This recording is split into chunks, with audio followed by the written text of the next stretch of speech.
Hola hermanos, el día de hoy 9 de febrero del 2024 es viernes de la quinta semana del tiempo ordinario. Pues ya van viendo ustedes, se nos va acabando este tiempo, ¿no? La primera parte del tiempo ordinario que ya concluirá el próximo martes, porque el próximo miércoles, ya lo saben, comenzamos la cuaresma con el miércoles de ceniza. Hoy es día de un santo ecuatoriano, vamos, que es considerado uno de los más grandes maestros, si no el más grande maestro del Ecuador, y lo reconocen grandemente, y no fue un sacerdote, cuidado, porque fue hermano de La Salle. Fíjense, Miguel Febres Cordero, San Miguel Febres Cordero. Realmente se llamaba Francisco, pero cuando cuando toma el hábito de los lasallistas, entonces le cambian el nombre a Miguel, pero realmente su nombre de pila, su nombre de bautismo era Francisco. Bueno, nace él en Cuenca, en el Ecuador, en noviembre de 1854. Lamentablemente nació con problemas en sus piecitos y entonces no podía moverlos, tenía dificultad para caminar. De hecho va a empezar a caminar creo que hasta los 5 años. Dice él, contaba que empezó a caminar moviéndose hacia una señora vestida de blanco que lo llamaba. Vayan ustedes a saber cómo es la cosa. En fin, el tema es que, ya ven, la Virgen siempre, la Madre está siempre, eso hay que entenderlo. Bueno, pues resulta que en 1863 llegan invitados por el presidente García Moreno al Ecuador, llegan los hermanos de las escuelas cristianas, los hermanos de La Salle, y entonces ya pues él ingresará ahí a los 9 años, como alumno de ellos, se destacará, era un tipazo, oigan, inteligentísimo, no tienen ustedes idea, y sobre todo en el tema del catecismo, el tema de la educación, los lasallistas son eso, no son formadores de jóvenes, de niños, y él decide pues hacerse lasaísta. Él era de una familia, los Febres Cordero, ha habido presidentes en el Ecuador que son Febres Cordero, ¿no? Y entonces él, la familia lo rechazó, que si quería que fuera sacerdote, para que tuviera pues una carrera eclesiástica, llegase obispo, o bien que fuera abogado, o fuera militar, pero esa cosa de ser un simple religiosito, que luego va a terminar solo siendo maestro, por favor, hombre, para nuestra familia eso no. La única que lo apoyó fue su mamá, porque el papá incluso ni le escribía ni le hablaba. Es una cosa, un resentimiento muy grande de parte del papá. Finalmente en 1868, pues para la fiesta de la Anunciación, recibe el hábito y como les digo, cambia su nombre a Miguel. Y empieza a darse cuenta el hombre de la importancia que hay de tener una buena formación, una educación sólida, básica, para los niños y los jóvenes. Pero no hay materiales, no hay textos. Él los empieza a elaborar. Más de 100 textos, olvídense, materiales que se utilizaron en toda América Latina y en España. Porque fíjense, él fue miembro de la Real Academia de la Lengua Española. Sí, claro. De hecho, se va a trasladar luego a Bélgica y luego a España. Pero bueno, pero ya les digo, un trabajo ingente, era un gran educador, un gran pedagogo, un buen escritor, y ya les digo, fue produciendo trabajo tras trabajo. Bueno, resulta ser que también para cuidarlo un poco, porque ya saben ustedes las olas de los liberales, ¿no?, que van pasando por toda América Latina, pues en 1907 lo llevan a Bélgica porque muchos se habían exiliado en España y en Europa, de producto, muchos sacerdotes, muchos hermanos que por la persecución religiosa de la reforma liberal, y bueno, ya saben ustedes, piensen en México, lo que se estaba viviendo en esta época, en Brasil, bueno, por todas partes, ¿no?, en Colombia, igual, aquí en nuestros países en Centroamérica también. Entonces, por eso la necesidad de trasladarlo, entonces había necesidad de educarlos bien también en Europa, y entonces lo mandan a Bélgica, solo que él, que siempre había sido un poquito enfermizo, ¿no?, pues no le resultó el clima en Bélgica, lo trasladan a Premià de Mar en Barcelona, en Cataluña, y ahí está, solo que se da la semana trágica, ¿no?, la de 1909, entre julio y agosto. Miren, hay semanas trágicas en todos los países, ¿verdad?, porque hay semanas trágicas en Argentina, producto de la crisis mundial, ¿no?, que se vive en 1929, y bueno, toda la caída, ¿no?, de la bolsa en Nueva York. Pero aquí estoy hablando de la de 1909, cuando, miren, España Acuérdense que en 1898 lo perdió todo, ¿no? O sea, eso es el refrán español, más perdimos con Cuba, le dicen a uno, ¿no? Pero bueno, cuando se le pierde a uno alguna cosa. Pero sí, porque es que se perdieron las Filipinas, se perdieron las Marianas, las Carolinas, las islas, ¿no? Se perdió, lógicamente, Cuba, Puerto Rico. Entonces, claro, la crisis que provocó eso, pues España empieza a tratar de buscar manera, sobre todo en África, con la Guinea Española, o bien el norte de Marruecos, la zona esa que se llamaba del Rif, se llama del Rif, y entonces las Melilla, Ceuta, acuérdense, todas estas zonas que siguen siendo protectorados, parte de España. El tema es que se quería enviar a los reservistas y reaccionaron, se hizo una huelga general y en contra, y el gobierno tuvo que reprimir, es la época del rey Alfonso y Alfonso II, y entonces, olvídense, es terrible aquello. Entonces se tienen que mover también ellos en Premiá de Mar, con ellos el hermano Miguel, para cuidar a los jóvenes estudiantes que tenían ahí. Finalmente eso pasa, pues, y él logra regresar a Premiá de Mar, pero pues va a morir, se supone, digamos, porque honestamente no lo sé si que era una pulmonía, sí, pero no se sabe si era producto más bien casi de una tuberculosis, pero en fin, va a morir en 1910, ahí en Premiá de Mar, un 9 de febrero de 1910. Bueno, sus restos, durante la Guerra Civil Española, trasladaron los restos de él a Quito, a Ecuador, y allá están. Y entonces, no tienen idea ustedes los monumentos y las cosas que se le han hecho. Y bueno, fue beatificado en 1977 por el Papa San Pablo VI, y luego será canonizado 7 años más tarde, en el 94, por el Papa San Juan Pablo II. Así que, gran educador, gran formador, una persona, el primer religioso lasaísta de América Latina, o sea, el primer santo. Fíjense que el milagro para la canonización ocurrió en la misa de la beatificación. Sí, así. Ahí estaba la señora que era muy devota de él, su familia. Ella tenía una enfermedad muy delicada, crónica, y entonces, estando en la misa, sintió que se curaba y se curó. Ya ven ustedes. Bueno, vamos a las lecturas del día de hoy. Ay, Dios mío, un momento doloroso de la ruptura, ¿no?, de las tribus. Primera de Reyes, capítulo 11, versículos del 29 al 32, y luego solamente el versículo 19 del capítulo 12. En aquel tiempo Jeroboam, siervo de Salomón, salió de Jerusalén y se encontró por el camino al profeta Ahías de Silo, que llevaba puesto un manto nuevo. Estaban los dos solos en el campo. Ahías tomó su manto, lo rasgó en 12 pedazos y le dijo a Jeroboam: toma 10 pedazos, pues el Señor Dios de Israel te manda decir: voy a desgarrar el reino de Salomón. A ti te daré 10 tribus, y a Salomón solamente le dejaré una en consideración a David mi siervo, y a Jerusalén, la ciudad que elegí entre todas las tribus de Israel.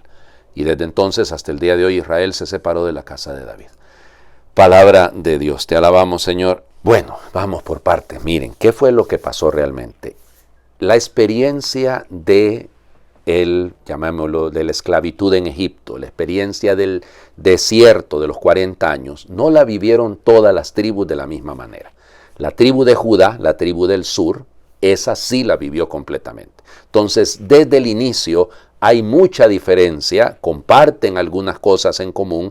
Ya ven ustedes cómo había otros templos en Silo, en Siquén, en Betel. Es decir, por eso no es que estaban unidas completamente. Habían relaciones que venían de lo que compartían, de su origen, de su pasado, lógicamente de Abraham, de Isaac, de Jacob, pero no estaban del todo amalgamadas. Durante el periodo de David y de Salomón, sí se lograron amalgamar y lograron formar una sola unidad. Pero una vez muerto Salomón, además por las políticas de Salomón, claro, aquí la lectura tenemos que hacerla desde el punto de vista religioso, como este bendito tuvo ese montón de mujeres, como además se desvió del mandamiento de Dios, entonces por eso Dios lo castigó, sí, de acuerdo, pero hay razones también de orden social, de orden económico, de orden político. Las políticas de Salomón era de que la tribu del sur, la de Judá, dominara y que tuviera feudos, era una mentalidad, en la zona norte, en Galilea, por ejemplo, piensen, Neftalí, Zabulón, todo esto. Ok, entonces de ahí vendrá. ¿Qué es lo que ocurre? Entonces le damos una explicación, el libro de los Reyes, el autor le da una explicación diciendo, no, lo que pasa es que es un castigo de parte de Dios, y por eso las 10 tribus del norte, que de aquí en adelante pasará a llamarse Israel, se separarán de la tribu del sur, que es Judá. Ustedes dirán, padre, pero 10 y una son 11, ¿y dónde está la otra? La tribu de Leví. Acuérdense que la tribu de Leví es una tribu sacerdotal, así que no tiene tierra. A la hora de la repartición no se le dio tierra porque estaban los levitas incluidos dentro de todo el territorio. Doloroso, ¿no? ¿Qué tanto trabajamos nosotros por la unidad, oigan? Porque es bien fácil romper, aunque sea un vestido nuevo, como el de Ahías. Si estamos dispuestos a trabajar por todos nuestros países vivimos rupturas, vivimos situaciones complejísimas. ¿Qué tanto trabajamos por mantener la unidad? La palabra de Dios debe llevarnos hasta ahí. El Evangelio. Todavía Jesús anda de viaje. Marcos capítulo 7, versículos del 31 al 37. En aquel tiempo salió Jesús de la región de Tiro y vino de nuevo por Sidón al mar de Galilea, atravesando la región de Decápolis. Le llevaron entonces a un hombre sordo y tartamudo y le suplicaban que le impusiera las manos. Él lo apartó a un lado de la gente, le metió los dedos en los oídos y le tocó la lengua con saliva. Después, mirando al cielo, suspiró y le dijo, Efetá, que quiere decir, ábrete. Al momento se le abrieron los oídos, se le soltó la traba de la lengua y empezó a hablar sin dificultad. Él les mandó que no lo dijeran a nadie, pero cuanto más se lo mandaba, ellos con más insistencia lo proclamaban. Y todos estaban asombrados y decían, ¡qué bien lo hace todo! Hace oír a los sordos y hablar a los mudos. Palabra del Señor. Gloria a ti, Señor Jesús. Bueno, texto complicado, complicadísimo, fíjense bien. Porque va a la Decápolis, háganse la idea, les voy a poner ahora aquí, los que ven el video, el mar de Galilea. Eso es, la Decápolis es el este. Y Tiro queda cerca de Galilea, queda, vamos, relativamente cerca del mar. Pero Sidón queda hacia el norte. Entonces, ¿cómo es que para llegar al este Jesús tiene que ir por Sidón? Lo que pasa es que Marcos está haciendo geografía teológica, yo no sé cómo llamarle. O sea, sale de Galilea, sube hacia el norte, completamente al norte hasta Tiro, va a ir al este y luego va a bajar al sur, a Jerusalén, de tal manera que cubre todos los puntos. Porque Tiro es un poquito más hacia el oeste, ¿no? Entonces, para moverse, oeste, norte, este, sur. Eso es una manera, llamémosle, para entender esto. Se topa el Señor Jesús, atravesando la Decápolis, las 10 ciudades griegas. Le llevan entonces un hombre que es sordo y tartamudo. Cuidado con eso, ¿no? Porque el término griego para decir sordo es kopos, ¿ok? Kopos. Pero aquí no es el término que utiliza Marcos. Marcos utiliza el término mogilalos. Mogilalos significa alguien que habla con dificultad. O sea, y eso es lo que va a decir después, ¿no? Porque cuando hablaba sin dificultad, quiere decir que es alguien que tiene problemas de audición, pero tiene manera de expresarse, pero no se expresa bien. Entonces, esto es importante, ¿no? Porque no es una sordera total, no es un kopos total, sino que hay un mogilalos, es decir, hay una dificultad en el habla. Eso es lo que está detrás, ¿no? Entonces, se trata de una persona complicada, si lo quieren. En el fondo, acuérdense que podemos hacer el paralelo con el Isaías 35, el capítulo 35 de Isaías, en lo que está la promesa al pueblo que está desterrado, de que los ciegos verán, los sordos oirán, los mudos hablarán. Entonces está cumpliendo esto. Ahora, fíjense lo que sigue, porque hay una cosa extraordinaria aquí en este milagro. Jesús, entonces fíjense, lo apartó a un lado de la gente. O sea, fíjense, lo apartó, se lo lleva a un lado y en privado hace lo que hace. O sea, hay una triple insistencia de que todo ocurre en el ámbito de la relación personal. Cuidado con esto, en el ámbito de la relación personal. Y entonces, ellos le habían suplicado, le suplicaban que le impusiera al menos las manos. El verbo suplicar, en este caso, pedir, es el verbo parakalein, que en el fondo lo que significa realmente es llamar a alguien a mi lado. ¿Se acuerdan? El paráclito, de ahí viene del verbo parakalein. Parácletos es el que está a mi lado, al que le puedo suplicar. A ver si no se nos olvida eso cuando hablamos al Espíritu Santo, cuando invocamos al Espíritu Santo. Bueno, entonces fíjense, se lo lleva aparte, lo separó de la gente y hace unas cosas medio extrañas, ¿no? Porque los gestos son medio extraños. Primero, le mete los dedos en los oídos, como que dice, para destapárselo, ¡pum! Como que si fuera un hisopo. Y luego le toca la lengua con saliva. Pero qué cosa más rara. Fíjense que esta curación es de Marcos, ¿verdad? No aparece en Mateo y no aparece en Lucas. Probablemente porque parece aquí pases de magia, ¿verdad? Lo que hay detrás. Pero es que, fíjense que es cierto, que en la cultura romana, Hay que leer a Tácito, a Suetonio, a Plinio. ¿Cómo se llama? La saliva tenía poderes curativos. Sí, sí. O sea, hay un montón de relatos en la antigüedad de curaciones con saliva. No me voy a poner aquí a explicarles eso, ¿no? Pero bien, en el fondo, la saliva en el mundo judío también tiene la característica de articular palabras. O sea, pues sin saliva usted no puede, los discursazos se echan con mucha saliva. Entonces, fíjense, había que, para poder articular las frases completas, usar la saliva. Se le está devolviendo el habla. Se le está poniendo capacidad de la saliva, de él, para poderla hacer que él empiece a hablar, transmitir, poner mis palabras en la boca del otro. Eso es lo que hace un discípulo, ¿no? El Señor pone en boca de un discípulo sus propias palabras. Muy bello esto. Y luego entonces, mirando al cielo, invocando al cielo, pero no invoca a su Padre, suspiró. Aquí el verbo es un poco particular. Porque aquí no es sencillamente suspirar, sino que es como un acto de profundidad de dolor realmente. Es dolor profundo. Y le dice, efetá. Eso no es término griego. Parece ser que el origen de esta palabra, ábrete o que quede abierto, es épata. Épata es arameo.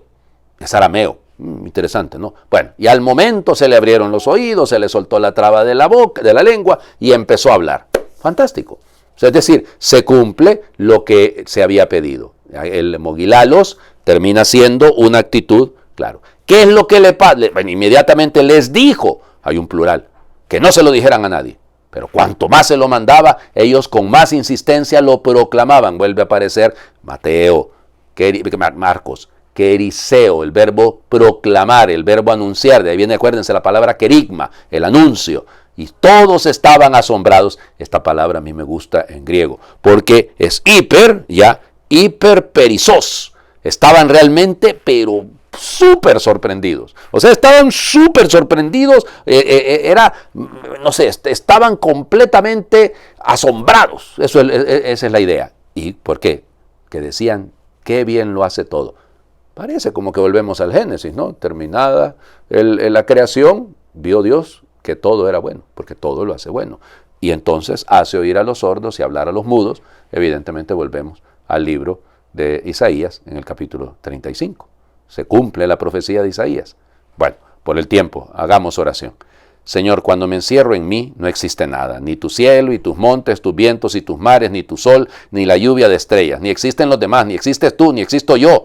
A fuerza de pensarme me destruyo, y una oscura soledad me envuelve, y no veo nada, y no oigo nada.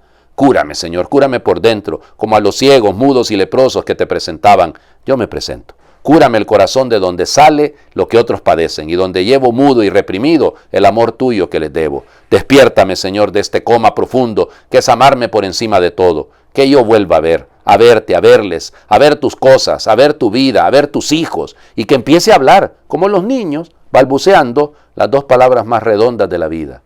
Padre nuestro. Amén. Señor esté con ustedes y les bendiga a Dios por intercesión de San Miguel Febres Cordero, el que es Padre, Hijo y Espíritu Santo, y su bendición descienda, les acompañe siempre. Muy feliz viernes para todos.